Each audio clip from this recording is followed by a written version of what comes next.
Hello, and welcome to the Special Ed Strategist podcast, brought to you by Learning Essentials. Learning Essentials offers special education-based support, educational therapy, academic therapy, and IEP coaching by state-certified educators with advanced degrees in all areas of special education. The Special Ed Strategist podcast brings professionals together to educate and empower families navigating special education needs and the IEP process.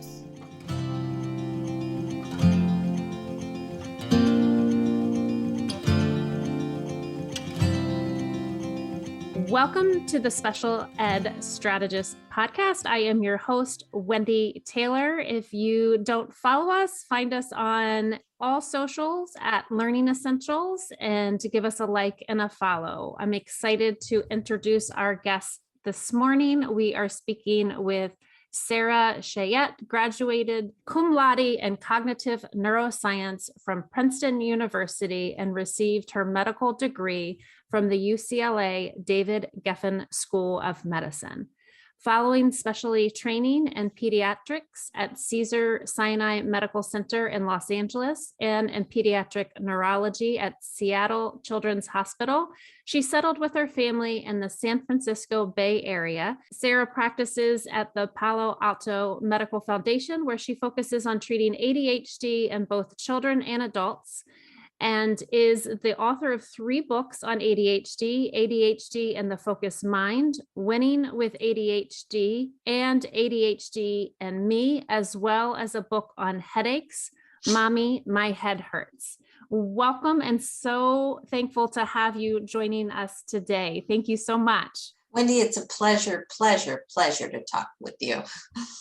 I'm excited for this conversation. I feel like it can go in a lot of directions, and I really want to just pick your brain about ADHD and the work that you're doing and the support that you give families and how we can translate some of that language and strategy for our educators and our parents to help support them in the classroom and at home. Yeah, we're going to have a great discussion. I mean, there's so much to talk about, right? So so much to talk about. That's right. We're just going to have to squeeze it in to this little tiny sliver of time we have, right?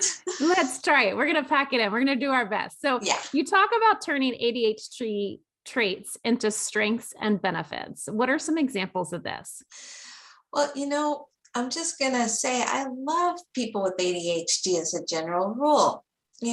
I think I'm trying to suck down my caffeine to get a little bit of their energy this morning. This right. Energy, when did energy get to be a bad thing? Energy only gets to be a bad thing when it's too much unfocused energy. So if we can turn some of that energy into positivity, these people have definite benefits. And, the creativity and the looking at new things or new ways of doing things, you don't have to teach someone with ADHD how to put different things together because of the way their brain works. So I just find that wonderful. And I love that. And so how can we take that creative, positive slant for learners to be able to capitalize on those strengths in a classroom? So, the ADHD kids have to learn to believe that they have something to offer the class because the classroom is not their natural habitat, in many respects. Now, ADHD kids are as smart as any kids on the planet, but sitting in a classroom or listening to stuff they're not that interested in is not a strong point. But they will hear so many negatives. So a typical kid, the best ratio you can offer them is 3 positives for 1 negative. So, I really like how you clean the table. You really remember to put the napkins on the left side and the forks on the left side. And the plates are all where they should be. But next time, don't forget to put the glasses on. So that's 3 positives for every 1 negative. an ADHD kid winds up hearing 30 negatives for every one positive. And if you grow up like that, you don't believe you have stuff to offer the world. So, kind of building self-esteem in a realistic way is really helpful. I like how you phrased that in terms of 3 positives. And I think that's a good mindset for any classroom or any family parenting situation. I mean, it's not always easy, right, in the moment, but I think it's a really good goal and focus to have. Yeah, I mean, you don't have to do it all at once, but just sort of the overall ratio is supposed to be 3-1. And, 1 to 30 is the ratio that ADHD kids hear. So if you wind up hearing like, don't stop, why did you do it that way all the time, then, that doesn't build self-esteem. I mean, why do we even worry about ADHD? When I talk to people, I ask them, what's the point of focusing anyways? Who cares if you're focused? And the point of focusing, I get different answers, like to get my homework done. And then if I say, well, you didn't really want to do your homework anyways, the point of focusing is not necessarily to get the work done, because the work will be done or not and life goes on. The point of focusing is to get the positive reinforcement from that. So when you finish something, you feel great.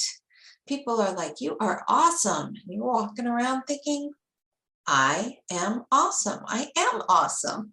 And awesome people want to go do awesome things. So it is a positive cycle. So the awesome feeling leads to awesome production, leads to more positive feedback, leads to more awesome production. And that's really the point of focus. When you're not focused, you don't do so well. And people say, what's wrong with you? And you say, well, there must be something wrong with me. And then the next time you go up to do something, you don't feel so good about it. And then you don't do such a good job. And then you feel less awesome, et cetera, et cetera. You can really go down a negative feedback cycle fast. Now, everyone with ADHD can focus. Wendy, have you ever met anyone who's unfocused all the time? No. Maybe people come close, right? Right, come close, but not all the time. Not all the time. Everyone, there's no absolutes, right? Right. And I'm going to say that an ADHD person's brain is just like everybody else's brain, in that it focuses sometimes and it doesn't focus sometimes. But the problem with ADHD thinking, or too much unfocused thinking, is that it can lead you down the kind of rabbit hole of negative thinking, leading to negative production, leading to negative self-esteem, leading to negative thinking, blah, blah, blah. So, everyone focuses sometimes, everyone is not focused sometimes. People with ADHD are not focused too much of the time, so they are more likely to go down the negative feedback cycle than the positive feedback cycle. Anything we talk about from here forward is about how to move from unfocused thinking to more focused thinking. And so how do you get from the negative cycle of failure to the positive cycle of success? I love that phrasing of that. And so when we talk about kiddos and we talk about the world of special education, we talk about future education, employment, and independence, and how this relates to life skills, how can we support our kiddos with ADHD where this negative cycle might be interfering with those critical life skills? How can we, as parents, as caregivers, as educators, in addition to what you had just mentioned about the 3-1 ratio in terms of positive, what else can we do to help with critical life skills that may be impacted by students identified with ADHD? So, we want to try to train them to think using an athletic mindset. I think that's the best way to phrase it to them, because a lot of these kids are wonderful, wonderful athletes. And you don't have to be an athlete to have an athletic mindset, I will point out. But, If you said to an athlete, do the high jump of 10 feet, they'd be like, no way, Jose, I can't do that. Right? So to get somebody to jump the 10 feet or to do something that's hard, in other words, you want to help your child set a small and achievable goal, one that they own, a goal that they really want to do. If your mom is making you play soccer, you're going to play in a certain way. But if you want to play soccer, and especially if you decide you want to win that game, you're going to bring a different level of commitment and focus to the table. So we're all about how do we improve the focus naturally? And you want to set a small goal that they can buy into and that they can achieve. And then here's the important thing, have some sort of celebration. It does not have to be a catered party for 500. It can be a pat on the back or look what you did type of phrase. And, when we achieve a goal, we celebrate. And it's a celebration. It's that great feeling you get. It's the high fives down the sideline that keep you going. And so you celebrate, you feel good, you feel more hopeful about achieving another goal. Okay, maybe you do another small one, repeat the cycle a few times, and then maybe your child will feel like, okay, I got this. I'm going to try to set a bigger and bigger goal. But patience, small steps, and just remember that cycle of positive feedback. We have that in my book, ADHD and the Focused Mind. There's a little diagram of a little guy pushing something kind of up a hill. It's like you start small. It's like starting a bicycle uphill. You start slowly, then you get faster and faster and faster. So that's the idea that will keep your child on a positive feedback cycle of success. And that's really what you're trying to build. You're trying to build a child who does that automatically so that you don't always have to be there to coach. Again, and I think this is excellent advice that can really hit home for all kids, right? And it's interesting what you had just said. I also co-host a book club called On the Same Page. And just yesterday we were talking about the power of choice and, and having that conversation with kids and the power of choice. And it really ties into what you're just saying in terms of making a goal that is their own so that there's buy-in and that the child wants to work towards something that they feel invested in. Right. Because it's not about, fourth grade learning, right? Who remembers everything they learned in fourth grade? Not me, It's all about building a model that you take from grade to grade. You build a method. And, a lot of adults get on the negative cycle of failure, right? How many adults will say negative things? Sometimes that's certainly well-deserved, but the idea is that you build a way to get from negative to positive that you can use for the rest of your life. And that will make a happy person and a happy life, I really believe. Absolutely. So then how can we help our friends with ADHD when they're impacted with stress, and how can we help them with stress management? And really, it really doesn't have to always be ADHD, right? I mean, I guess this world is we're trying to navigate however many years we're into COVID now in terms of stress management for both kids and adults. Yeah. And so here's the thing is that let's talk about what stress does to your brain, right? When you are stressed, well, you can think of it as your brain having two parts. You've got the stress part of your brain and the thinking part of your brain. When the stress part of your brain turns on, it physically turns the thinking part off. So, that's probably from the days of see the saber-toothed tiger, you panic. You don't want to sit there and think about it. Like, is that really a saber-toothed tiger? I wonder how fast they can run. I wonder if it You can don't want to see analyze me. it, right? Yeah, you're not analyzing things. And so it does turn the thinking part of your brain off, which means, ladies and gentlemen, that when you are stressed out, you are not thinking right. So you need to know this about yourself, because in the moment, in the stress moment, you're like, but what this and that, and you're trying to think things through, but the thinking part of your brain is physically turned off. So the idea is to find ways to turn off the stress part of your brain and ways to strengthen the thinking part of your brain in the moment. So just having a picture of your two sides of your brain at war, and they are not two sides physically, but that's the idea, that is helpful.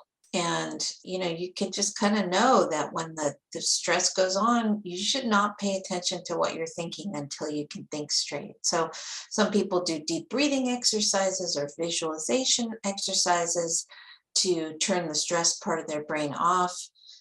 In some ways, that's also turning the thinking part on, right? Because you have to think about how you're breathing. You want to think about something super simple, because you can't think about complicated things until you turn that stress part. My name is, I live at, countdown backwards from 10, something just super simple. And Three things I see, or two things I smell, or right, exactly. And what that is doing is helping the thinking part of your brain turn back on and helping the stress part of it turn off. With chronic stress, the thinking part of your brain undergoes physical changes. So the hippocampus, which is a really important part of your brain for learning and memory, shrinks, and the gene expression in the hippocampus changes. And so when the stress goes away, you still have this changed new hippocampus. And so, with lots of hits of stress, your hippocampus is going to change and not be able to deal with it as it did before the stress. wow, that's fascinating. And so I was over here kind of thinking about what you were saying, and I love the visual of the two parts of the brain. And I think that's really helpful for kids to think of it that way, right? Like you have the stress part of your brain and you have your memory and thinking part of your brain. And I think even just maybe what language would a coach use, right? If we're kind of thinking of that coach mindset Right. of supporting, like, and then you could have a key phrase, even as an educator in a classroom, to kind of say, all right, what would the coach say? Or if you're just with your own child, what, and then come up with a coaching type of phrase to go along with this model to kind of trigger. And then that way you're not, if you're out in public, your child or your student could even do something that's kind of quiet in their head and start to really A, recognize when they feel stress, and B, start to have skills to address it internally with external prompts. Absolutely. There are kids who, if you say the word therapist or something, they are like, oh, I hate therapy. Like, Right. oh, really? You've met all the therapists in the world and had all the therapy there is? You really hate all of it? But again, a lot of these kids are very used to listening to their coach. So, if somebody in their life says, pay attention, a lot of these kids are very oppositional. And the minute you tell them to do something, it's like, no. But if the coach says, put your eyes on the ball, they're like, yeah, that's a really good idea. That's right. And that's a positive way to frame it. And, and even we call it academic coaching, right? For executive function skills and supporting, because then it's the same description of coaching, a basketball team and giving directions and support that way, instead of just more of a team effort versus Absolutely. an adult telling you this is what needs to happen. And you're right. As soon as some kids hear that, they're like, nope, that's not happening. Yeah, because they view the therapist not necessarily on their side and something that they didn't choose to do. And it means there's something wrong with them. A coach is a little bit more of a obvious shared goal. Like we're in this whole group of people who all have a common goal. And that's something the kid can buy into. Absolutely. And they can identify with, right? So it's not something that's unknown or unheard of, and they don't feel like they're standing out, but that's something identifiable. Absolutely. With their peer group is that term coaching. Can you help me understand then? We talk about ADHD and we're talking about stress. Where does anxiety fit into this? It fits That's into $1 million it a question, lot. isn't it? Yeah.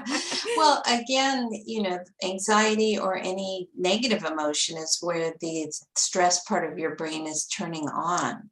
So unfocused thinking leads to anxiety, leads to more unfocused thinking.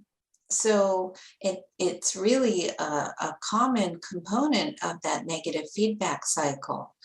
And, one way to think about ADHD is sort of the difference between having one thing on your desk that you can put all your energy to. So that's like focus thinking, right? You've got one thing in front of you and everything else kind of put away. So your brain goes to that one thing, does it, finishes it, gets the positive feedback. Great, let's bring out another thing. When you are thinking in a distracted way, and this is true of all of us, it's like different things keep coming to the top of your desk and your brain sees everything. It's kind of having a hard time making one thing be more important because there's just so many things.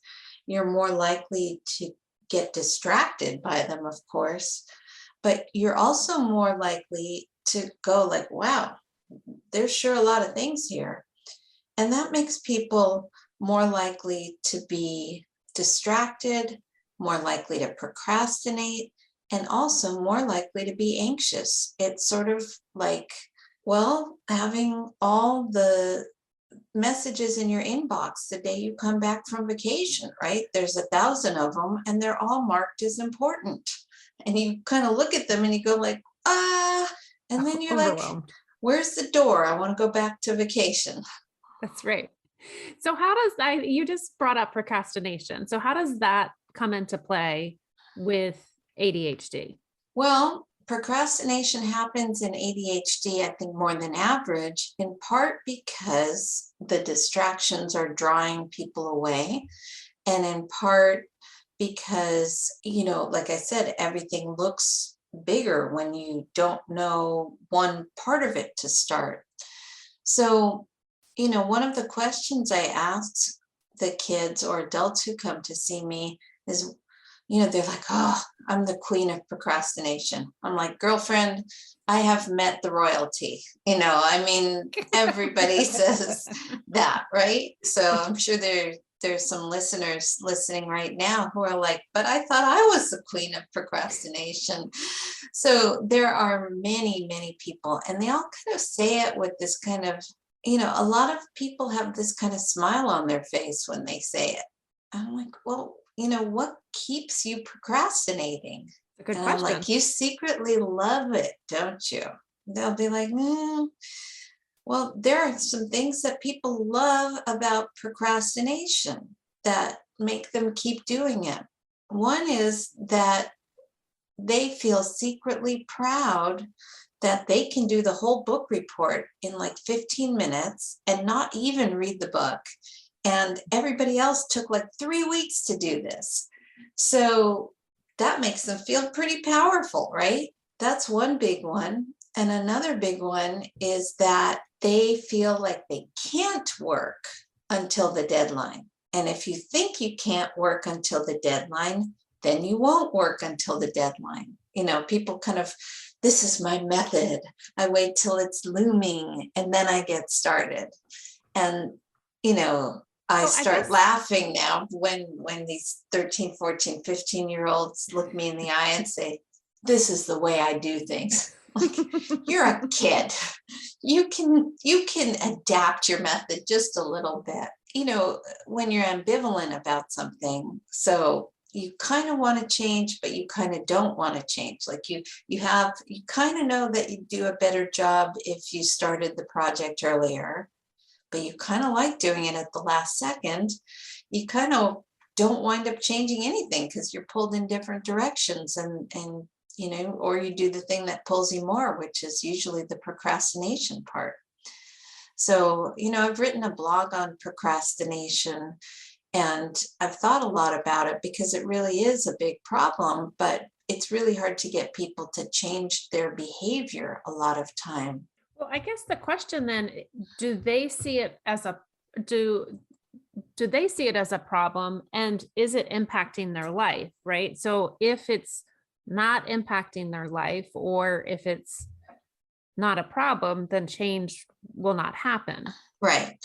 So asking them to think it through, like, what do you get out of, making things obvious. Here's what's keeping you doing it this way. Here's what you tell you, your lips are saying that you want to start things earlier, but the rest of you has some pull not to do that because over and over and over again, you procrastinate. So making things really clear, and often writing things down, having the person write it down if they're game, like reasons to procrastinate, and, look at it from that person's point of view.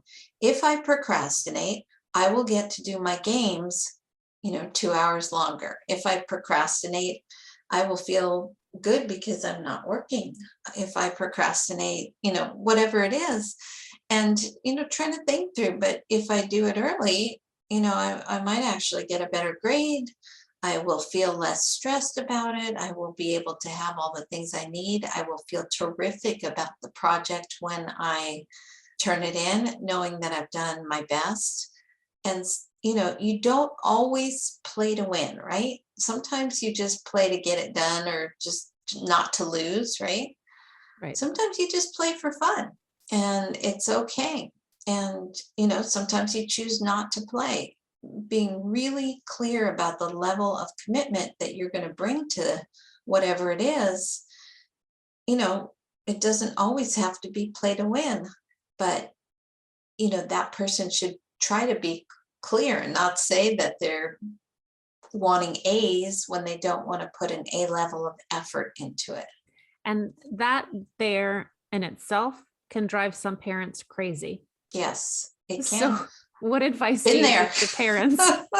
How many times did I say to my son when he was a kid, if they give you 10 lines to write your answer in, they do not want you to write a 3-word answer. So, yes, ma'am. Right? Look at it from the kid's point of view.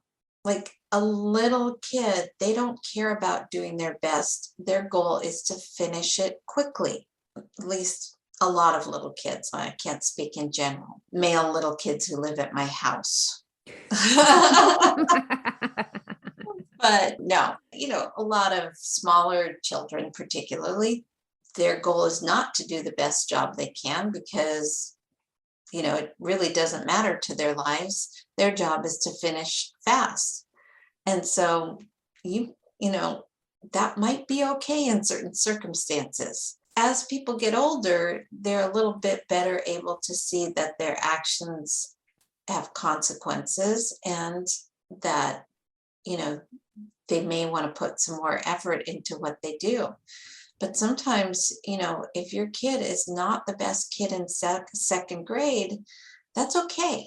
Like there's lots of time. That's right. There you go. That's a good perspective there. So thinking about that and kind of just our conversation so far, I hear a lot in terms of reading strategies and kids that are distracted while reading longer passages. Can you recommend some reading strategies to help our friends that have ADHD who tend to lose focus while they're reading? Yeah. Well, I don't think I can teach people how to read, but I can remind everybody that reading is a skill that you lose if you don't use it. And I love reading. I'm a big reader. Love, love, love. But even I can't read if my phone is next to me. I mean, I just wind up checking my phone or doing this. electronics are so easy for your brain. They make them that way. It's like eating sugar all the time. And then when you bite into an apple, you're like, ew, this is sour. But like, guys, the apple is real life and the phone is sugar, right? So, try to make reading an important thing in your family.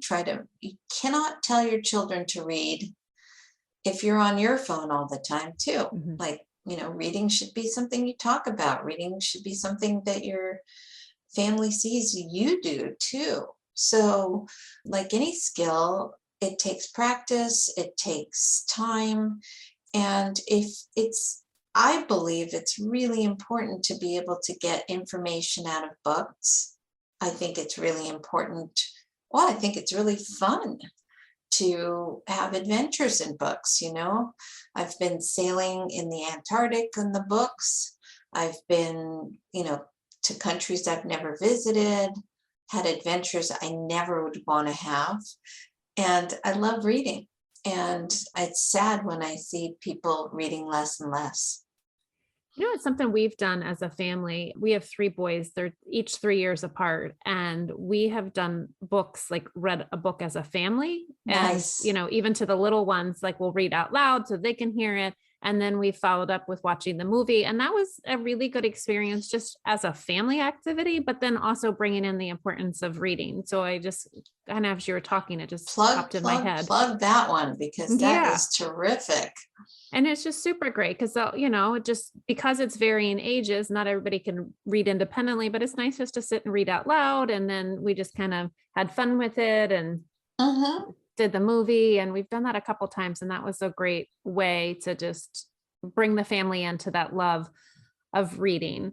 So let me ask you, how about ADHD? We talk about, anxiety and procrastination. What about sensory overload? Sensory overload is, we all experience the world through our senses, right? I mean, we've got our 5 senses and, we all, that is how every single person experiences the world. So you can interpret so many things in a sensory way. But another way of saying sensory overload is saying that that person is paying more attention to certain parts of their senses than you are. So, I'm sitting here, I'm smelling my coffee, I'm smelling, well, hopefully nothing else, but I am looking at things, I'm hearing things, I'm seeing things, but I'm paying attention to you, Wendy, because my brain is prioritizing our conversation over all the other things. If you have a brain that's naturally paying attention to lots of different things or going from thing to thing, that brain may be paying attention to senses more than another brain. And the result would be feeling anxious because there's so much coming at you at once. Then how can we help our family and students and clients, I guess, recognize this, or how do we help kind of calm those senses down? Yeah, so I don't think you can talk about sensory overload or sensory sensitivity or all these other things without using the word anxiety. I think it all involves anxiety. And then it gets back to that model of the brain where you have the anxious part of the brain or the emotional part of the brain and the thinking part of your brain. So sensory overload is handled like other stresses too. Got to calm down. And that involves prioritizing one thing over whatever feeling your sense is. And then how do we think about, like you're talking about the anxiety in the brain and then the feeling these senses, and how does that then play into health, like your physical health, mental health, all over? Because I'm sure if we're having these changes, like you had mentioned earlier, in the hippocampus, that has to somehow impact our overall health and well-being, right? And, mental health is not usually an accident. It is continued by putting practices in place that further help your mental health. So, for example, right now, my son is going through college acceptances or, rejections, as the case may be. And it's a super stressful time for me because I hate seeing, my kid rejected when, but he's such a good kid, right? It's terrible. So I am really careful right now to make sure I am exercising and being outside a lot. So, putting habits and practices into your life that promote mental health is a great way to deal with chronic stress. I'm still stressed out about it, but I'm sure I'd be worse if I didn't have my gardening projects and my exercise. Yeah, absolutely. And we're on the East Coast. And so it's finally starting to break some spring weather. And so, yes, so we can get outside more. There's definitely something to be said about that. I think being outside is the best anti-stress medicine that any doctor could prescribe. And just, we're not meant to be inside all the time. Teenagers, come out of your rooms. They get off a device, get off the device and go outside, or go tell somebody else you're worried about stuff, not me, because we're meant to be outside. There's something about nature that is super relaxing for people. Absolutely. Absolutely. Can you kind of weave this into talking a little bit about your book, Mommy, My Head Hurts? Well, I think I can. Mommy, My Head Hurts was my first book because, I am a neurologist, a pediatric neurologist, so I deal with brain stuff. And I actually got into ADHD because a lot of times when kids' heads were hurting, it was because of stress in their lives from ADHD. So that's kind of how I got into the ADHD field in the first place. But headaches, like ADHD, I think are very complicated and involve not just sort of a biologic process, but also a lot of environmental and social types of influences as well. So, I tried to give a guide that would help parents. So what are some lesser known features that parents might not be aware of then, that I'm sure you've brought out in this book and in your work and the work that you do? So, I try to have a holistic approach, really. And, there is biology, but I firmly believe that biology can be influenced by things in our lives as well. So, in the headache field, paying attention to things like sleeping, eating, hydration, and stress influence the biology of headaches. Frequently and currently, for example, dealing with a patient who has vomiting and nausea a lot, they're trying to figure out why that is. And they are also having headaches that are out of control, and everyone's extremely worried that the kid has an unnamed, unfound disease. Kids going through 25 tests and biopsies and thises and that's, tubes every, whatever. But the most common cause of that is stress. But it's hard to get people to recognize that.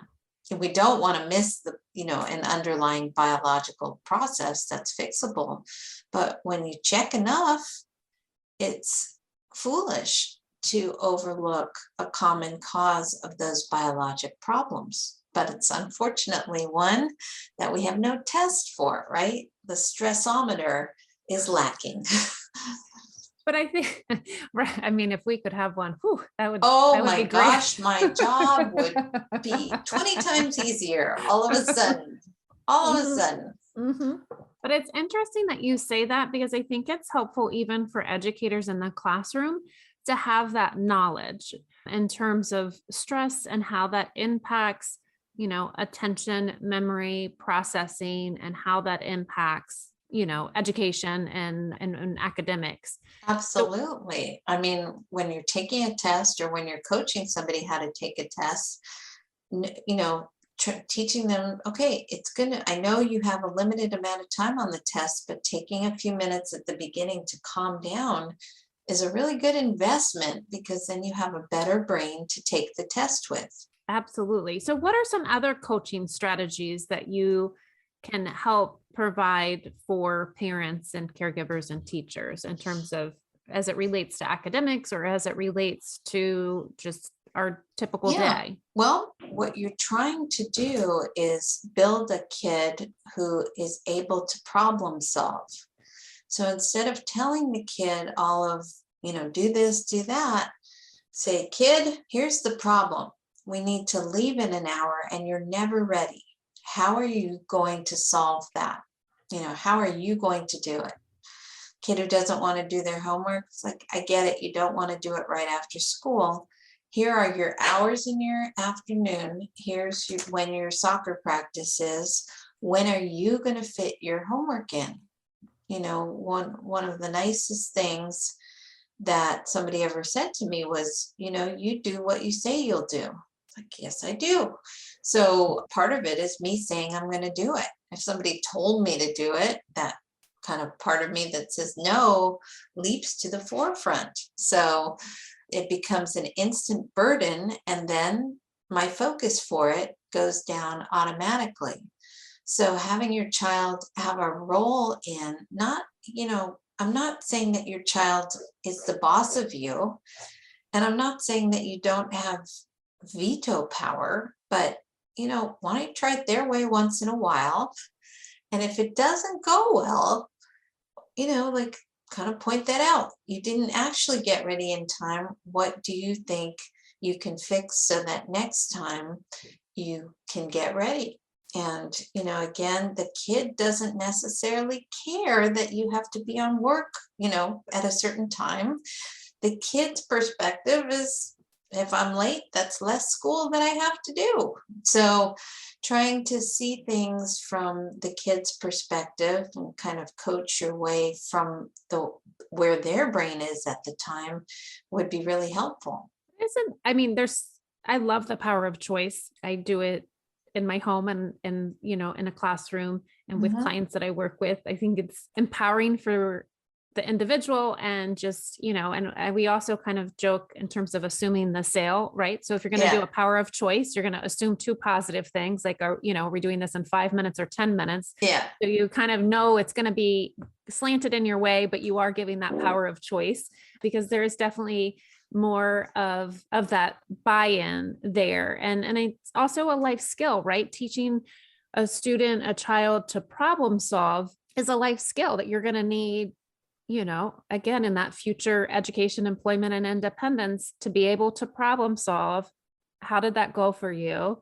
I don't, and not add our 2 cents as the adult, because sometimes it is really easy to want to add our 2 cents and say, well, this is how it went. But just, having that child then be able to process that actively in the moment of what could we do different with that? What could you do different? Because it's in you. I like that. That's right. It's not me turning in our homework. It is you and your stuff. So ownership is extremely important. Do you see kids when are they able to recognize the signs when they're starting to lose focus, say in a classroom setting or in a situation where they would need to have that focus in the forefront? Oh, it kind of depends on the kid and the age and really the individual person and where they are at the time. It depends on their level of caring. It depends on, whether they're sad or happy or other things. So there's no blanket answer to that question. Again, you could kind of really visualize it well. And by thinking of 2 different sports figures, there's Steph Curry focused and there's Steph Curry less focused. I mean, even he has a harder chance of hitting the baskets when he's looking or thinking about other things, right? So, trying to coach that athletic model is something that kids can relate to, right? Who would you rather have on your team? You as a focused person or you as a less focused person? Right. There you go. What are some lesser known features of ADHD that a parent may not be aware of? Like we just talked about headaches, which I thought was fascinating. Yeah. There are other things that are like, sleep deprivation and more stress and nausea and all that, school avoidance. But on a more positive thing, I had a dad come in to see me with his kid. His kid was 6 or 7. And my attitude was just a kid here, got lots of time. We'll work on this, we'll fix it. And the dad is kind of looking at me with this look. And what happened was that some preschool teacher told the dad that the kid was going to wind up in prison someday because the kid hit another kid. Like, oh no, dude, that is the wrong preschool to be in. That's terrible. So for 2 years, he's been visualizing that his kid is going to wind up in jail and, all these other things. oh.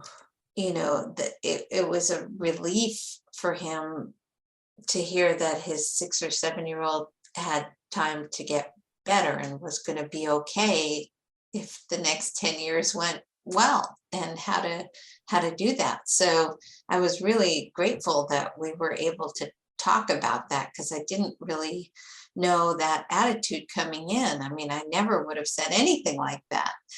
No, So big jump from pre-K to right. And this was some sort of teacher, but you do tend to remember all the negative things people say about your kids more than the positives. That's the way our brains work. We have this negativity bias in our brains where we remember the bad things and not the good things as much. So, what's important is not how well your kid does in school. What's important is the connection that you have. And also what's important is not to drive distracted. So, that's where ADHD really gets dangerous, right? So your kid's going to be okay unless he's, in a car juggling 18 things, which means that when you're driving him around, you got to put the distractions away too. So right. I know that was a big jump, but, that's another important thing. ADHD in a car, we don't talk about it very much, but if you have the ADHD, and I'm sure if your listeners are parents of kids with ADHD, there's a good chance they themselves have a fair amount of ADHD rippling around, then, it's in your, I think it's your duty to provide a less distracted environment for driving. So if you know you're going to be distracted easily, please put your distractions away. That's a public service announcement from the pediatric neurologist here. Amazing. Yeah. Amazing. I think I would be remiss if I didn't ask the question, because parents ask me a lot and I always remind them that this is not my field. They ask about medication. Mm-hmm. What are your thoughts? What are some strategies, parents that may be hesitant? How do you guide? I mean, medication is not always the answer. And so how do you navigate those questions for parents? Yeah. So the first decision is whether to start a medication. And, the benefits have to be worse than the potential side effects, right? Right. You and I both have glasses. We could squint all day, but the benefits of wearing glasses are, a slam dunk. Right. More than the side effects of, it costs a certain amount or whatever. So, with medication, I think about it when people are not able to make behavioral changes for a variety of reasons. I think about it when people are in crisis time, when their academics are really getting impacted. That's where the benefits could be huge. And medications help people get from a cycle of failure to that cycle of success. So I prescribe medications for people because I really believe that they can help some people. I do not prescribe medicines for everybody, and I always view medications as a tool in the toolbox for how do you get from unfocused to focus, but it is not the only tool, and it should not be used without behavioral management. Otherwise, it's totally artificial. I like that answer. Just a tool in the toolbox, but not the main box. that we have options. For some people whose focus is terrible, it's almost cruel not to give medications because you're asking them to do things that it is not in their biology to do. But for milder versions of ADHD, which is the great majority of people getting diagnosed at this point, then medications can be more optional. In terms of reading, medications do not fix dyslexia. But if your attention is such that by the bottom of the page, you're not thinking about what you've been reading, it makes reading torturous. And sometimes attention is an important component of reading.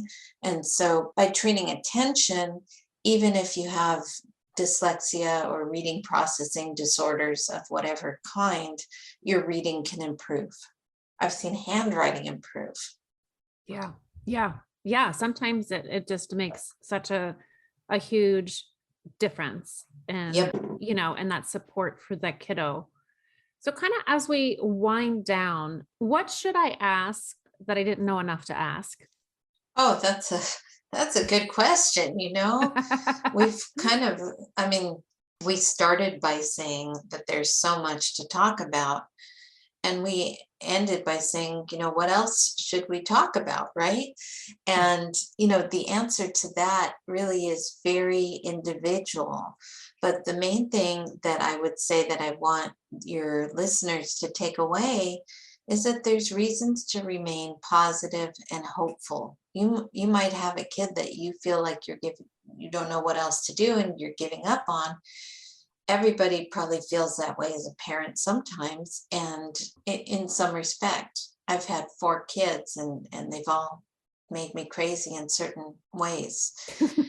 But, as a parent, it's your job to be positive, be encouraging, be connected, and also demonstrate your ability to change and improve and deal with your issues. So, your kids are smart.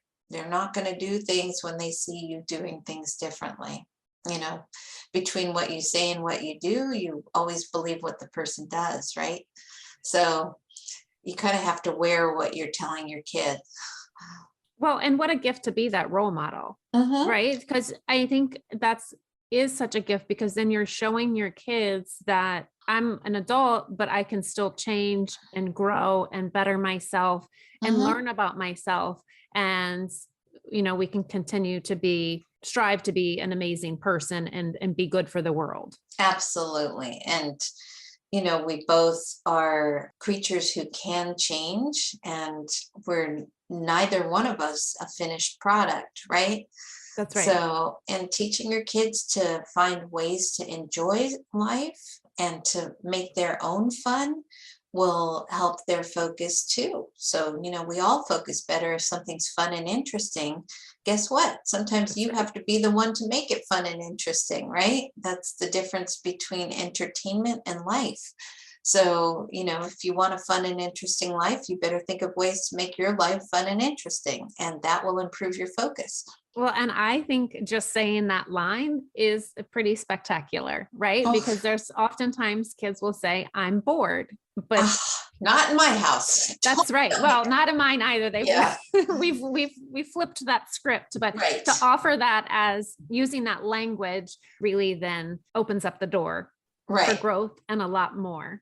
That's exactly right. Oh my gosh. I hate it when people tell me they're bored. No, right. Absolutely not. So if you could have a billboard with one tip for parents, what would it be and why? The one tip would be positive. Don't be, you can't be insincere, but you have to find ways to be positive for your kid, so your kid finds ways to be positive for themselves. It's a lot of words for one billboard, but be positive is a good one. The positive, that's right. that, you want your kids to remember that feeling when they're with you. And it's hard. You feel like you have to be the one to correct them. You know what? Not always. Let society step in and do some correcting sometimes. Oh, that's a beautiful thing to say. This has been so incredible for you to come and share your time with us and your wisdom. I really appreciate all the information that you have provided, and I will put your information in the show notes so people know where to find you and how to find your books. And so I want to thank you for joining the Special Ed Strategist podcast. And this is the pod that offers all things special ed. Again, I'm your host, Wendy Taylor. And if you want more tips, show us some love on social at Learning Essentials. And if you're new to our podcast, give us a like and a follow. Thank you so much for joining us. Thank you for joining us today for our Special Ed Strategist podcast. To hear more pro tips and find additional IEP essentials, including our IEP webinar, please visit www.learningessentialsedu.com.